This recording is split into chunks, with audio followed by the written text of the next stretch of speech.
All right, and welcome back to Week 16, where we start right off with Spud Nato winning against the Tennessee Titans out there. Your sure shots winning very assuredly over the Cleveland Browns out there. The game of the week there, the Jackson Drive versus the Fighting Penguins. The Fighting Penguins put up what little fight they had there in that game. Jackson Drive handling them. Taking a look at a couple of the other games, Brady Gaga eking out a victory over the New England Patriots. The Wolverines losing very handily, 12-24 against Carolina. Coming on down here, well, go figure. Yeah, I think the Lions are like 0-15 now or something like that. It kind of doesn't surprise me. The Mac and Sheets winning out against the Cardiac Cats out there, 35-10. Coming on down, the Danger Chickens are still perfect, 33-17 against the Kansas City Chiefs. And then the Desert Swarm laying the fucking whoop ass on your Miami Sons of Saban. So why don't we go ahead and dive into this one right away, because this is interesting here. Holy shit. Look at that. Look at that. No points in the first half, 24 in the second half, in the second quarter, and then a touchdown in the fourth quarter each. But that is just impressive. That is just impressive.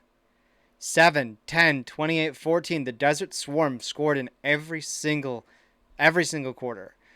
They annihilated the offensive yards gained, 541 to 330. The offensive rushing yards was 168 to 73. Passing yards, basically an extra 100 out there. 21-13 first bounds. Kick return yards, not a whole crazy lot. 194 kick return yards for the Sons of Saban versus the 122 for Desert Swarm. But look at this, the total yards gained. At Desert Swarm, you needed 3 more. You needed 3 more Desert Swarm to be 666. And then your Sons of Saban with 538. 3-1 turnovers, not too bad. A lot of third down conversions. Swarm getting dangerous out there with it. 3 fourth down conversions. They were also hot in the red zone. They scored 80% of the time that they were in there versus the Sons of Saban 60. The penalty yards, not too bad going on there, but pretty much double the time of possession. Let's go ahead and dive into the passing for the Desert Swarm. Herbert's at 109.5, 365 yards, 2 touchdowns, 1 interception, with an 81-yard pass out there. 2 sacks, 20 completions out of 32 attempts, 62% at 11.4. Looking over at the rushing, Christian McCaffrey is 19 for 100 at 5.3 with a touchdown. Miles Sanders, 9 for 39 with 2 touchdowns out there. Antonio Gibson with 2 carries. Tyler Lockett with a touchdown on a end around.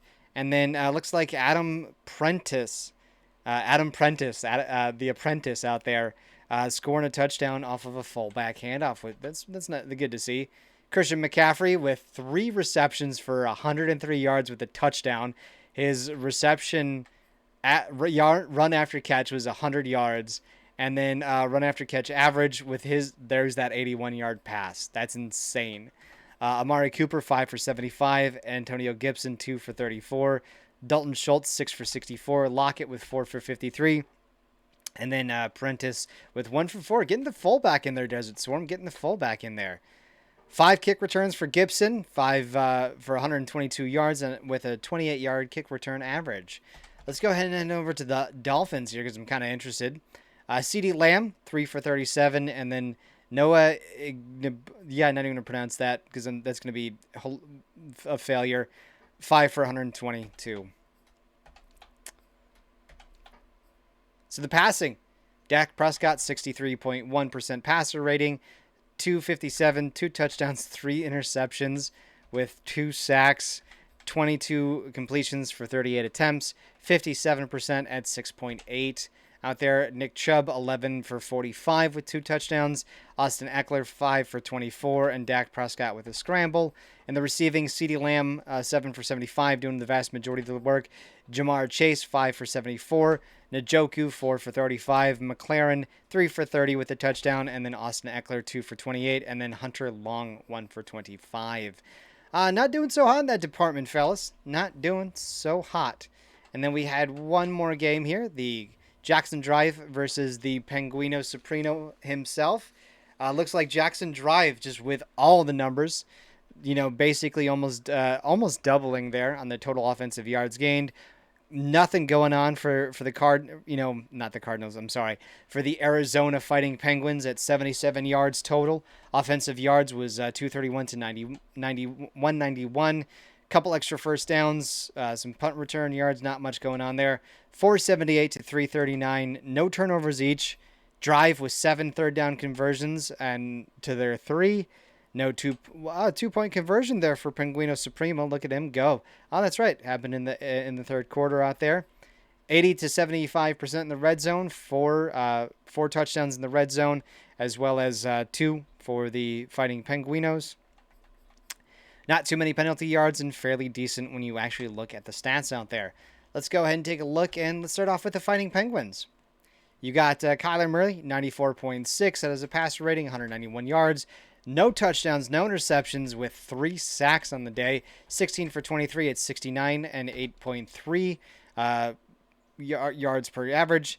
James Conner with 13 handoffs, 61 yards, 1 touchdown. And then Chase Edmonds with 4 attempts, 10 yards, 1 touchdown.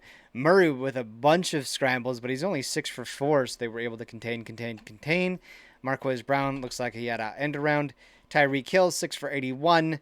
And then we have Marquez Brown, 4 for 51. Connor with 3 catches for 30 yards. And then Michael Thompson, 2 for 22 with 11 on average. Chase Edmonds, 1 for 3. And that does it for the Penguinos. It looks like not a whole heck of a lot of production there. Jackson Drive, 148 for Jalen Hurts, 231, 3 touchdowns, no interceptions, 27 for long, no sacks, 19 for 23 at 82% completion with a 10-yard average. Jonathan Taylor carrying the team there, 21 carries, 124 yards with a touchdown. Saquon Barkley, 14 for 68. And then Jalen Hurts with 2 for 5 with a scramble in for a touchdown. Receiving, Devontae Adams, 7 for 93. TJ Hawkinson, 5 for 74. Adams did have 2 touchdowns. Hawkinson had 1. Deebo Samuel, 4 for 45. And then Taylor for 8. Waddle for 6. Mike Williams for 5. And that actually does it for the Jackson Drive. That doesn't... I feel like I was spoiled these last couple of games out there. I feel like I was absolutely spoiled. So let's go ahead and jump back here to the games that are coming up next week.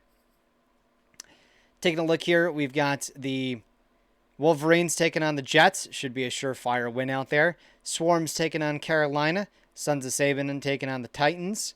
And then coming down here, Jackson Drive taking on the Las Vegas Raiders. Your Brady Gaga taking on the Atlanta Falcons out there.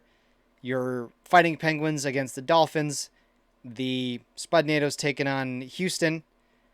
Mac and Cheats are going up against your Los Angeles Raiders. The Detroit Lions are 0-15. The Shore Shots going against the Vikings. And then my Danger Chickens are taking on the Cleveland Browns. So it doesn't look like there's actually a game that's going on next week. So I might want to look into a couple of interesting stats. Maybe look into the top performers here as well, too. If there's a blowout game, I'm going to be excited to kind of go over the stats. So, can the Danger Chickens stay 16-0? Are they going to go to the Super Bowl and lose like the Patriots did? Who knows? Who knows? So let's go ahead and dive into it here. Your week 16 stats. We're actually going to start with the Listener League here. The Shore Shots improved to 12-3. Sons of Saban dropped to 11-4. Your Brady Gaga improves to 8-7. Next week they'll be 8-8. Your Wolverines are 10-5 with a loss, and Spudnado with a win. It is 11-4. Going on over to the hosts there. Your Danger Chickens are 15-0. The Mac and Cheats are 11-4. So is Jackson Drive. Desert Swarm and your Fighting Penguins are at 10-5 apiece. So let's go ahead and head on over to the playoff picture there for a brief moment, because I kind of forgot to do that. I do believe we are still all in it. I just don't think there's been much change. Yeah, I see 0 change from the previous week. So the playoffs are looking to be exactly the same. And I'm going to figure out what to do with the playoffs. So I will see you guys in the next week.